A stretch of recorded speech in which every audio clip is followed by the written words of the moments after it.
Okay. Well, after our interview or conversation on the podcast, we actually had a few more questions from people. And I think we kept it very general about your path towards Feng Shui. And then some people were asking so a little bit more particular tips on the Feng Shui. And I thought we'd take this opportunity to maybe answer them and then, see if you can also maybe give just general tips that anyone can Yeah, apply to their house. sure. Yeah. Why don't we go with the first one? So the first one was any general tips for the entrance of the house? Okay, so the entrance, and specifically our front door, in Feng Shui is often referred to as the mouth of Qi. And Qi is the word that we use to mean the energy, the kind of the natural flow. And so the front door, being the mouth of Qi, is where the energy comes into the house. So it's really important that this area is kept, probably the most important area of all the house, keep it clear of clutter. So if you think about outside the front door and the entrance leading up to the door, often that is where you've got shoes that have been like just, dropped off, bikes, scooters, if you've got children. It might be that you have a car that's parked there, but really try and get in the mindset of energy. It's not just guests, it's not just kind of giving the impression to the world, look, this is us, but it's actually imagine that you are energy and you're coming through that front door and you want a nice, clear pathway. You don't want to be tripping over things. So thinking about keeping that entrance clear, like the outside entrance, making sure that the front door is welcoming. So things, it can be really small things like just give the door a clean, like, make sure it's freshly painted, that it's not got cobwebs or like it's really dusty. Make sure that any lights around the door are working. Make sure that hinges are working, that you can open the door. And and it might be that people listening go, well, that's so obvious. That's what our door is. But I bet you there's some people that go, our door is a nightmare. It's got like an annoying key, or you have to ram it, Mhm. or it doesn't open very well. So just think about that and make that top of your, jobs list. Get the front door sorted. And then thinking about when you come through that front door, how does the house look from that point? So again, make sure that you haven't got, I'm thinking actually about lots of houses in London where you come into the townhouse and they're a lovely house, but they come into quite a narrow hallway that then goes straight up the stairs. And often you've got coats and shoes. And even if they're kept neatly, they're still really quite cramped in that kind of hallway. So it might be that people just think about, right, can we put the shoes and the coats somewhere else? Can we have a dedicated space for it? Thinking about school bags, or when you come back, where do you put your car keys? Where do you put your phones, your stuff from the office? So really having a think about having a place for everything. So it's not just kind of strewn around the place. And then the final bit to say about this is that, as I mentioned at the beginning, we want the front door of the house to be where the good energy is coming through. So every day, which it will be for most people, that door should be nicely open. So we're letting the energy in. And then we also want to think about letting the old energy out the back. So thinking about whether that's a back door that's on the back of the house, or for some people, the back door might be on the side. So it might be that they want to just kind of keep the windows open for a bit. So you've really got this fresh flow of energy coming through. Okay, and energy kind of also equals air, and I guess you get a fresh, breeze of air, which also probably practically is good for everyone as well in the house, right? It really is. And I tell you what, you notice it. We've been away for a week in Sri Lanka. And so obviously the house has very much been closed up for a week. And you can feel it when you come back in after a holiday. Things just don't feel quite right. And Yeah. it feels like everything needs a good air. Absolutely. And when you talk about the good energy, what is there a specific area in your life, or is that overall good energy, positivity for everyone in the house? Overall, it's like you're sort of the, what's a good way of saying it? It's basically like welcoming into your house abundance and kind of fresh opportunities. It's how you're kind of being seen as in the world, but also the sort of opportunities that you're welcoming. So you want that hallway to just be like wonderfully bright and welcoming. Nice. Amazing. Okay. And I think that's something that everyone can apply. And honestly, it's what you were saying is exactly what we have. We have water bottles, we have sometimes trash bin, we leave it there, or shoes. And right now with moving, we have a lot of things right in front of the door. So that's something once we finish talking, I think I'm gonna clear out. And I have to say, actually, just I know this hasn't been asked, but it would be worth just mentioning at this point that in the same way that you want the front door to be free of clutter so the energy can come in, don't neglect the back. Don't neglect the back door or the garden gate. So you want a free path for the energy, the old energy, if you like, and any negative energy to be leaving. And I know, and this happened to us for months, I hadn't realized that actually when the gardener had like been, before we moved in, basically, had pushed everything out of the garden down the steps into sort of communal area behind us. And it was awful. It was just covered in dead leaves and bags of rubbish. It was so horrible.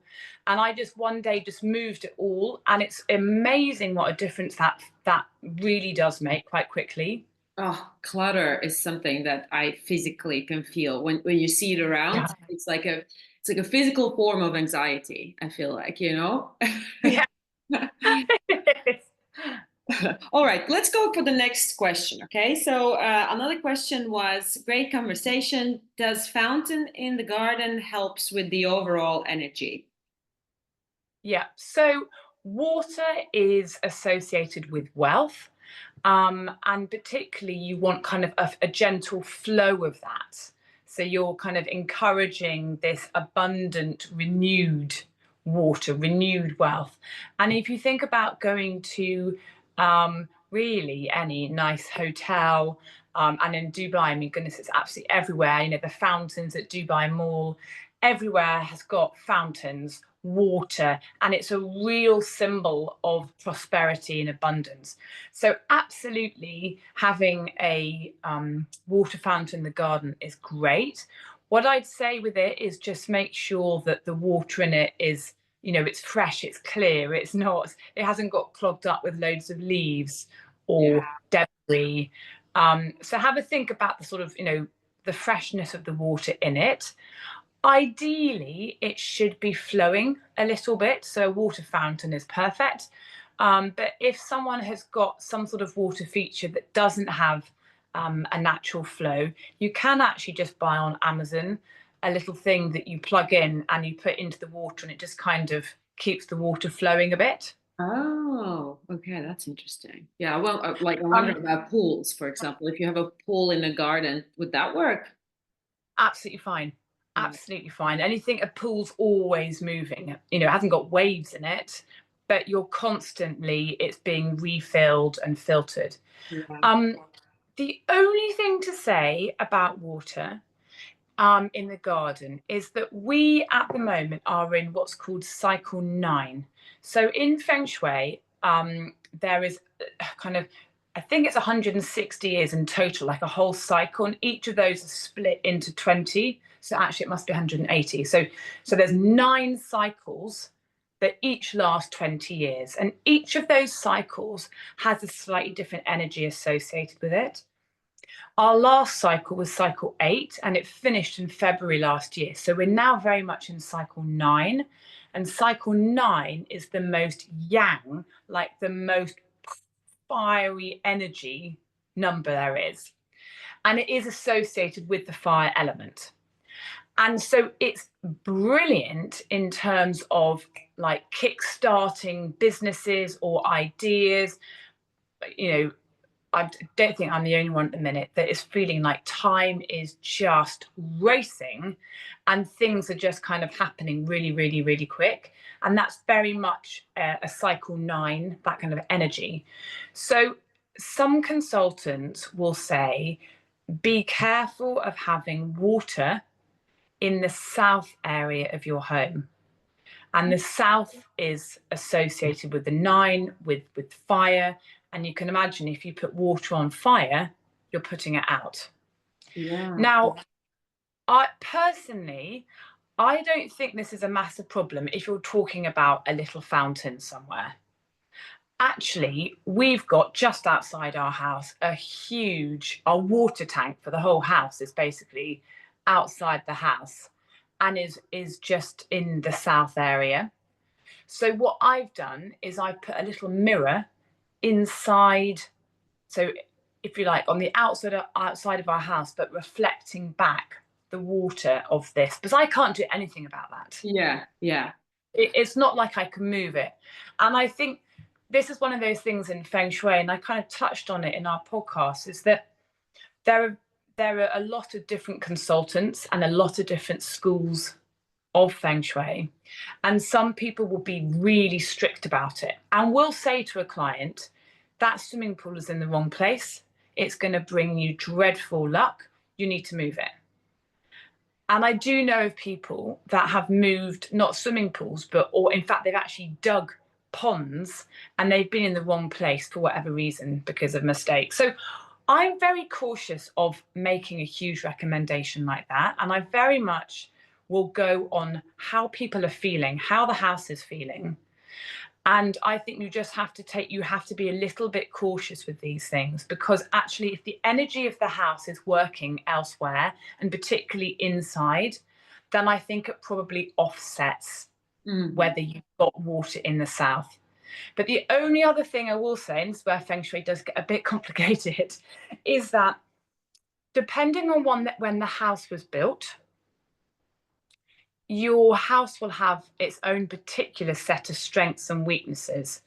And because we're in cycle 9, any houses that are being built at the moment may actually need water at either the front or the back to really give it good energy, or to like reduce any bad energy. So what I'd say is, don't worry yourself if your house has not been built in the last year. Yeah. But if your house is being built or has been built since last February, then actually you may well need or benefit from putting water intentionally in either the front or the back of the house. Okay, interesting. Because I remember you were doing a map for us, and for our south, I think the remedy was water. Could it be also that it's sort of balancing out that space? Yeah. Yeah, absolutely. And like with your house, if I remember, because that you've got that kind of Yeah, a little L shape, exactly. It's about balancing that. It's about balancing the space off and kind of wearing it off, if you like. Yeah. Oh, it's so interesting. All right. And actually, you were talking about fire, and the third question was about the fire. What elements or what actual objects represent fire? If that's, let me just. Yeah, I think. What are the fire remedies? That's what it was. What are the 5 remedies? So fire. So just going back through the 5 ones, you've got fire, earth, metal, wood, and water. And those are the 5 elements. And every house will benefit from putting some of those elements in certain places, because it might be that there's too much, let's say, fire in one place or not enough wood in another. Now, fire is the only one where we don't actually use it in its real form. So if I'm suggesting metal in an area, I am actually meaning metal. It could be a sculpture or it could be a metal weight, but it is metal. And the same for wood, the same for water. It is actually water. But the thing about fire is actually it's the one where we can use the fire colors. And the fire colors are your reds, oranges, bright yellows. And so the sorts of things that I use for that, or I recommend, is looking at artwork, looking at soft furnishings. So it could be cushions, rugs, carpets, curtains. It could be little ornaments. I'm looking around at things I've got here. It could be little postcards, things that you've got there. They can be little kind of pops of colour. Mm. And as a result, the one problem about the fire element is because it is to do with the colour, your house may unwittingly have a huge amount of fire in it if you're someone who loves those colours and uses it a lot. Yeah. And the problem with that is too much fire can actually lead to like a kind of, it can lead to arguments. It's It's like, like it's quite anxious, stressy. it's so interesting because one of our master bathroom upstairs is where the fire should be. Yes.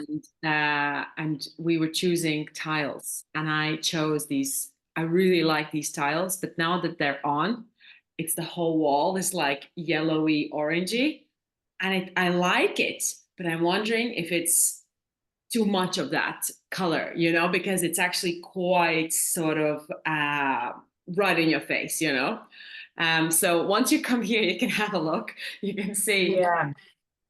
It absolutely is. And do you know what? When we moved in here, the previous people left their curtains and they were like the whole thing is red. Well, But they'd also had like lots of red on the wall as well.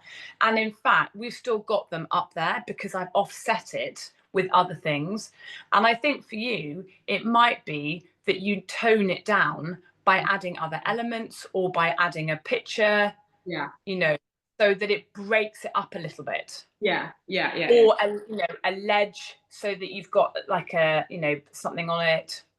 Yeah, that's actually, I noticed as well once before we were in a construction phase, and I was like, oh, this is going to be too much orange. But then with everything else added, it's obviously less because there's, all the other little kind of objects that are kind of closing it off. So let's see how it goes. Yeah.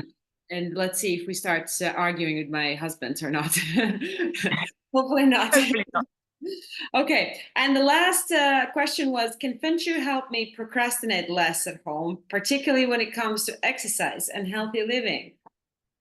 Okay, well, that's a really interesting question because I would say, on its face value, can it help you not procrastinate so much? I'm like, well, I don't think it doesn't do it directly, but probably indirectly, absolutely it would do. So if you think what might make you procrastinate, it's probably having a lot of physical and mental clutter.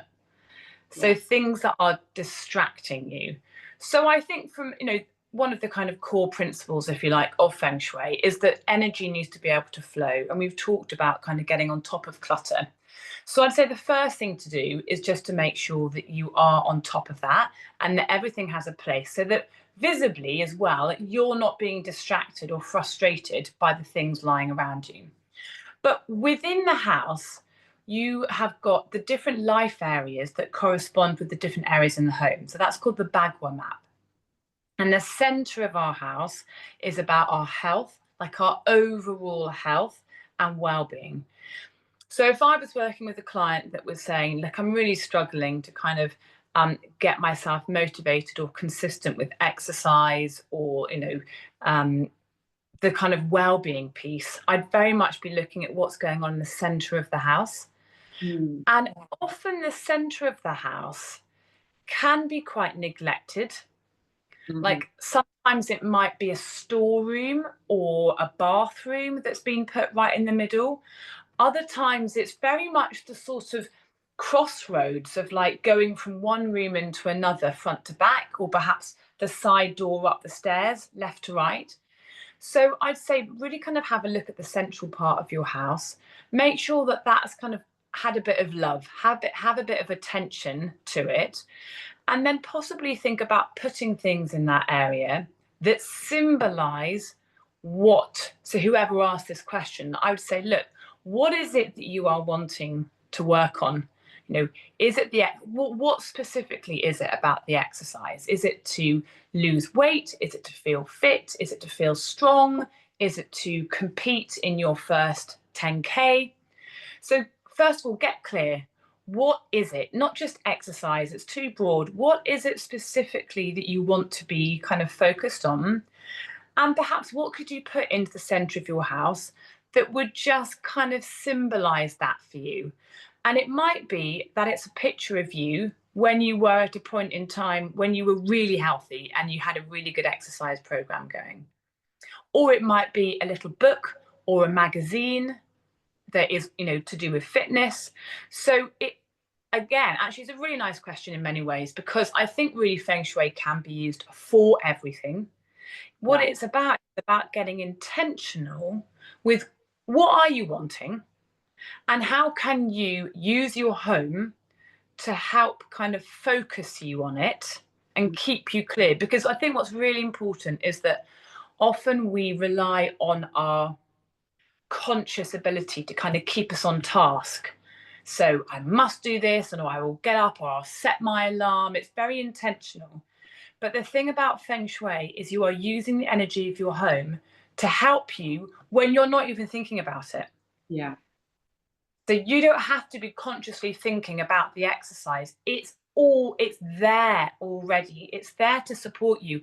And unconsciously, each time you walk through the center of your home that's looking lovely and clear, that's got a magazine of the lovely retreat you want to go on, or the get fit and fabulous after 40, or whatever it is, unconsciously, you're seeing it. And it's a little message that's going in. And eventually, you're going to pop up consciously and go, yeah, I'm going to do that. Yeah, that's so good. We have a stairs in the center of the house, and I was just Oh, thinking, and I was thinking, yeah, like I guess that's the answer. So the best place in the house to keep your reminders of well-being would be the center of the house. You mean, yeah? Hmm. yeah.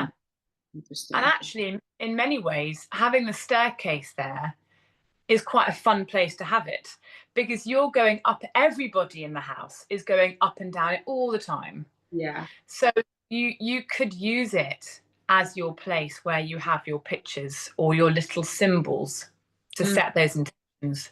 While you were talking, I was literally thinking about what I could put on. I have a big, big wall there. So we've been thinking about putting like art, different prints and different artwork. And I could just put one maybe that is about strength and well-being and health.